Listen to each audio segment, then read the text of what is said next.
Another Wednesday, another midweek status meeting.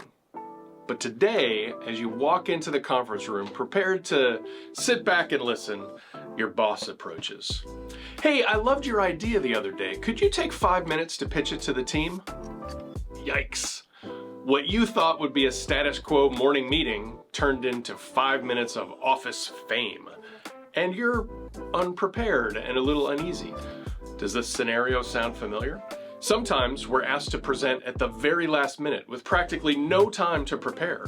On-the-spot public speaking can be anxiety-provoking for even the most seasoned presenters. But there's no need for nerves, because you only need a piece of paper and 5 minutes. Yep, 300 seconds to pull yourself and your content together. I'll prove it. Let's get 5 minutes on the clock. Step 1, reflect on your audience. Who are you talking to? Colleagues? Managers, cross-functional teams? Before you consider what you're going to say, consider what your audience needs to hear. What do they have to gain from your idea? How will they likely object? And what are you hoping they'll do with the information?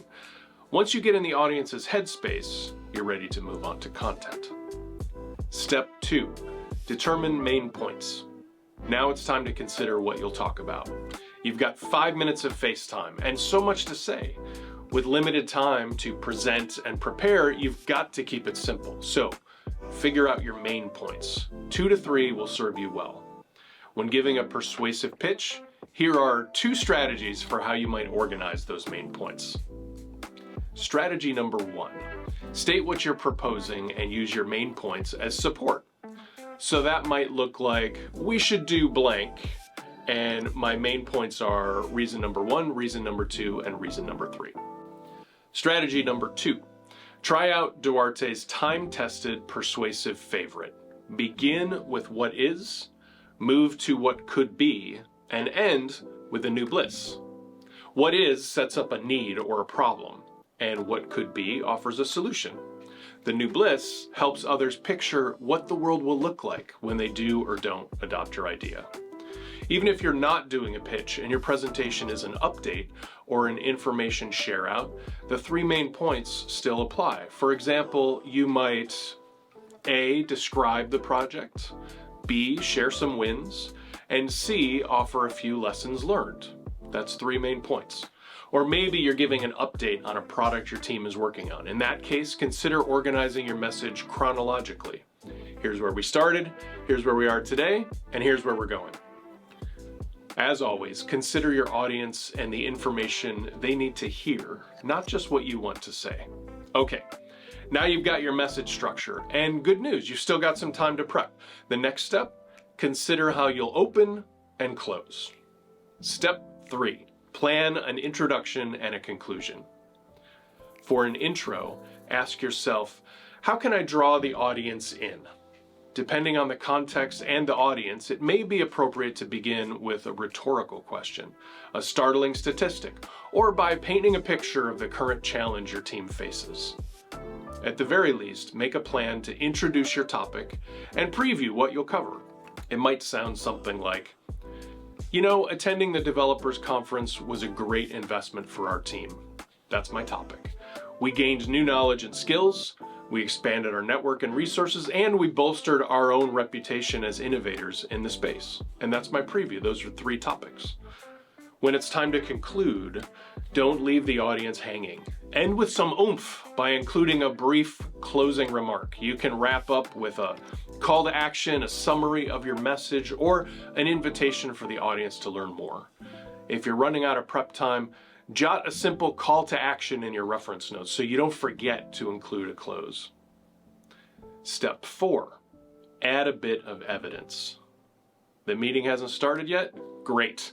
You have time to add in evidence. You don't need a laundry list of academic sources, but you should be able to back up each key point with support. And your best bet is to speak from experience. If you're updating the team on how the developer conference made a positive impact, share a specific session of value, something you actually attended, or networking events you went to with potential clients. Maybe to support your third point, you'll share some audience feedback you heard on your presentation, or highlight the number of new LinkedIn requests you received since attending. Bonus step, add transitions. With any extra time, reinforce your message along the way with transitions from one key point to the next. It's almost time for you to present, so adding a simple squiggly line between your intro and each of your main points and your closing, that'll at least serve as a visual cue to help you remember to transition between them. For example, the transition between your second and third point might sound something like, while our network will expand, attending this conference is also a chance to elevate our brand. A simple segue from one key point to the next. This will improve the flow of your impromptu talk and subtly reinforce your key messages. And time, would you look at that? 5 minutes is all it takes to prep for a pithy, impromptu presentation. So next time you're called upon to present at the last minute, don't fret. Take 5 minutes to determine 3 key points, plan for an intro and conclusion, integrate some support, and consider incorporating transitions. Think you can do it? Get out your stopwatch and see for yourself. Leave the land of analysis paralysis and pretend that you only have 5 minutes to prepare content. This way, you'll never be caught off guard when abruptly asked to take center stage. Ready, set, write.